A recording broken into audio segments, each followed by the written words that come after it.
آج آپ کے ساتھ مصر کے کھنڈرات سے دریافت ہونے والی کتاب الموت کے بارے میں بتاؤں گی۔ پیارے دوستو، بے شک موت ایک ایسی حقیقت ہے جسے کسی بھی مذہب سے تعلق رکھنے والا انسان جھٹلا نہیں سکتا، اور یہ موت ہی ہے جو نہ تو کسی امیر سے اجازت طلب کرتی ہے اور نہ ہی کسی غریب پر ترس کھاتی ہے۔ جب اللہ کا حکم ہوتا ہے تو تب یہ موت بڑے سے بڑے محل میں بغیر اجازت کے داخل ہو جاتی ہے اور اپنے مطلوب کو حاصل کر کے اللہ کے حضور پیش کر دیتی ہے۔ مختلف مذاہب میں موت کے بعد کے حالات پر اپنے اپنے نظریات پائے جاتے ہیں، جن میں سے بعض مذاہب کے لوگوں کا خیال ہے کہ موت کے بعد انسان دوبارہ زندہ ہوتا ہے اور پھر نئے سرے سے اپنی زندگی کی ابتدا کرتا ہے، جبکہ کچھ مذاہب یہاں تک کہ ہیں کہ مرنے والا شخص دوبارہ کسی جانور کی صورت میں جنم لے کر پیدا ہوتا ہے۔ پیش آنے والے حالاتوں اور واقعات کو موضوع بنایا گیا ہے، جبکہ یہ کتاب آج سے ہزاروں برس پہلے مصر میں شائع ہوئی تھی۔ اس کتاب کا نام ہے کتاب الاموات، جو کہ قدیم مصر میں کافی حیثیت رکھتی تھی۔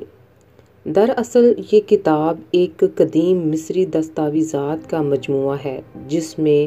منظر، مناجات، دعائیں اور حمد میں موجود ہے۔ یہ عام لوگ اپنی قبر یا تابوت میں رکھنے کے لیے خریدتے تھے، کیونکہ مرنے کے بعد ان کا عقیدہ تھا کہ اس کتاب کو پڑھ کے فوائد اور خصوصی میراث حاصل کر سکتے ہیں۔ ان کا یہ بھی عقیدہ تھا کہ انسان کی موت کے بعد اس کی روح مشکلات سے بھرے سفر پر روانہ ہو جاتی ہے، جہاں اسے بہت سی بھیانک بلاؤں سے سامنا کرنا پڑتا ہے، اور اس کے ساتھ ساتھ اس کو خدا کے سامنے اپنے کیے گئے اعمال کا حساب دینا ہوتا ہے۔ دوستو، یہی وجہ تھی کہ یہ لوگ ہر مرنے والے انسان کی قبر میں یہ کتاب رکھ دیتے تھے تاکہ اس میں موجود منتروں کی مدد سے مرنے والے کا مشکل سفر آسان ہو سکے۔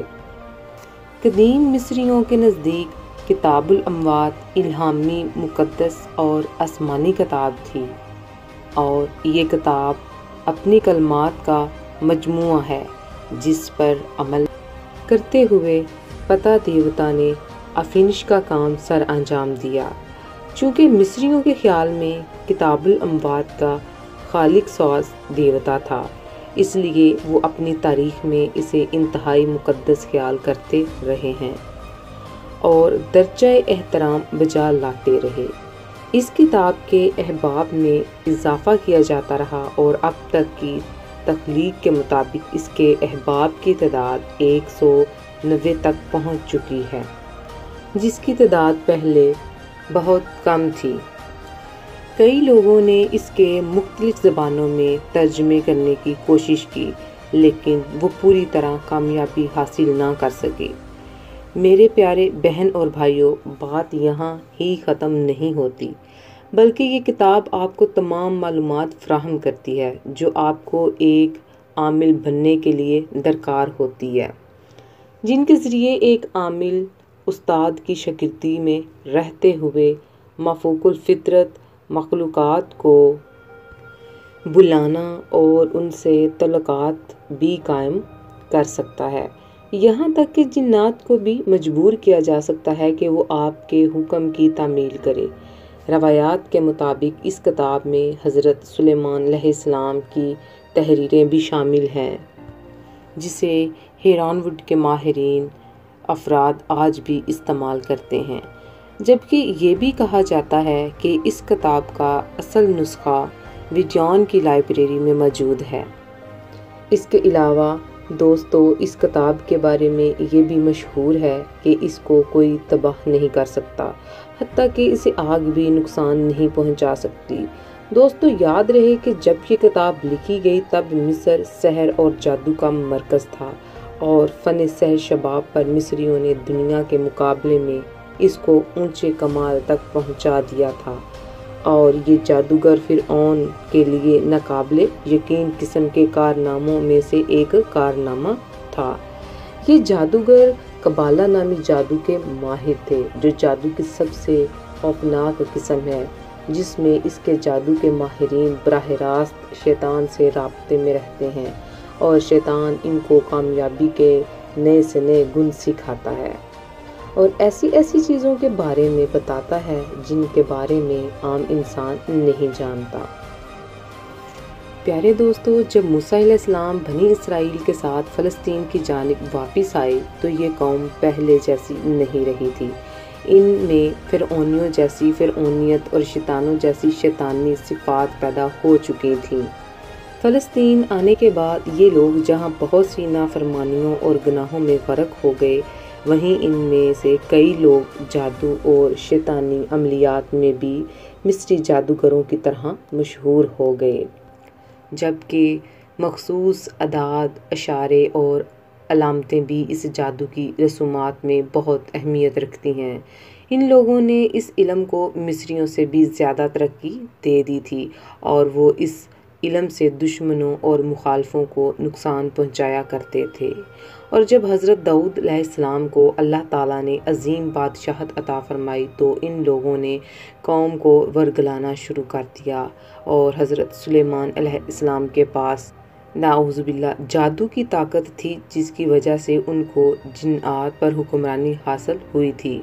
لہٰذا حضرت سلیمان علیہ السلام کے بعد قبالہ جادو کو روحانیت کا درجہ دیا گیا اور جادو کی کتابوں کو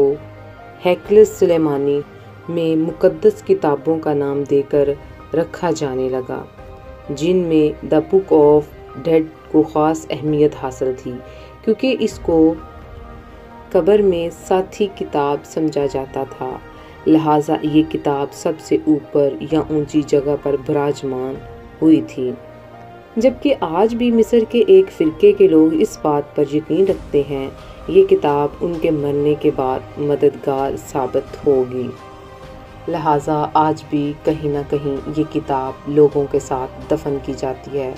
دوستو، اب اگر دین اسلام کی روشنی میں بعد از موت کے حالات کو جاننے کی کوشش کی جائے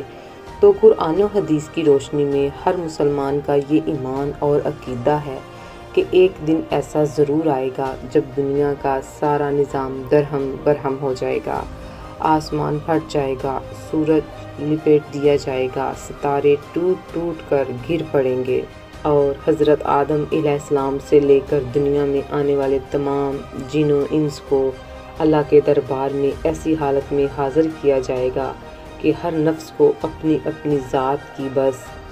فکر ہوگی کہ اس کے نامے اعمال کس ہاتھ میں دیے جائیں گے۔ اس کے بعد انہیں دنیاوی زندگی کے اعمال دیکھ کر سزا یا جزا دی جائے گی۔ اس دن کو قیامت کا دن کہا جاتا ہے۔ قرآن مجید میں اس دن کی سختی اور ہولناکی کو فرمایا گیا ہے کہ قیامت کا دن